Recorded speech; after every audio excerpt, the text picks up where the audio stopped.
কত বড় আসপদ্দা দেখো। কারা বিয়ে করবে সে যে হ্যাঁ। লাঠি মেরেছে পদে। কিডা রোজ জাতি বলছে রোজ, আমি তো তোদের মুখের দিকে তাকিয়ে যাই না জানিস। 50,000 টাকা পণ দিচ্ছে। হ্যাঁ, নিয়ে দিছে থেকে তো। যাও। দেখছে তো এক্ষুনি গেলে এক্ষুনি দেবে, তুই কি ভাবিস? যাও গিয়ে নিয়ে আসো যাও। আর আর হয় না বুঝলা, হয়ে গেছে সেদিন শেষ। তোরা থাকলি হয়।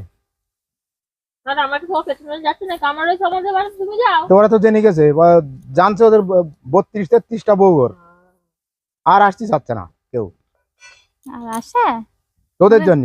মনে করো দুবেলাকে চুল ছেড়ে ছেড়ে কেন করবে আমার মেয়ে? আর ঘরে দেশে ঘরে ছেলে নেই, এই বুড়োর গলায় ঝোলাবো? ওরে ছেলে থাকলে হবে না, আমার মতো ছেলে পাবে না। আমাদের বাবা মা বুঝলি? নাকি বোকা? আমার মতন ছেলে পাবে না, এই জন্মে পাবে না, পরের জন্মে দেখবে চেষ্টা করে।